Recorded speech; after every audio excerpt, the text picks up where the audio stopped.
Indian cricket ടീമിലെ ഏക മലയാളി സാന്നിധ്യമാണ് സഞ്ജു സാംസൺ. ഏറെക്കാലം ടീമിനകത്തും പുറത്തുമായിരുന്ന സഞ്ജു അടുത്ത കാലത്താണ് സ്ഥിര സാന്നിധ്യമായത്. എന്നാൽ ഇംഗ്ലണ്ടിനെതിരായ പരമ്പരയിലെ മോശം ഫോം സഞ്ജുവിന്റെ അവസ്ഥ പരിതാപകരമാക്കുന്നു.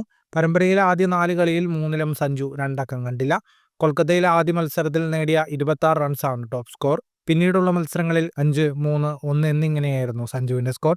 എല്ലാ മത്സരത്തിലും പുറത്തായത് ഫാസ്റ്റ് ബൗളർമാരുടെ ഷോർട്ട് പിച്ച് പന്തിലായിരുന്നു. പേസർമാർക്കെതിരെ സഞ്ജു പതറുകയാണെന്ന മുൻ താരം ആകാശ് ചോപ്രയുടെ വിമർശനം ശരിവെക്കുന്നതാണ് നിലവിലെ സഞ്ജുവിന്റെ പ്രകടനം. ഇതുകൊണ്ട് തന്നെ മുംബൈയിൽ നടക്കുന്ന ഇംഗ്ലണ്ടിനെതിരായ അവസാന T20 സഞ്ജുവിന് നിർണായകമാണ്. ഈ മത്സരത്തിൽ ഭേദപ്പെട്ട സ്കോർ നേടിയില്ലെങ്കിൽ സഞ്ജു ടീമിന് പുറത്തായേക്കും. IPL-ലൂടെ കഴിവ് തെളിയിച്ച നിരവധി യുവതാരങ്ങളാണ് അവസരം കാത്ത് ടീമിന്റെ പടിവാതിൽക്കൽ നിൽക്കുന്നത്. ഈ സാഹചര്യത്തിൽ മികച്ച സ്കോർ നേടിയില്ലെങ്കിൽ സെലക്ടർമാർ സഞ്ജുവിനെ കൈവിട്ടേക്കും. നേരത്തെ ചാമ്പ്യൻസ് ട്രോഫിക്കുള്ള ടീമിൽ സഞ്ജുവിനെ ഉൾപ്പെടുത്തിയിരുന്നില്ല.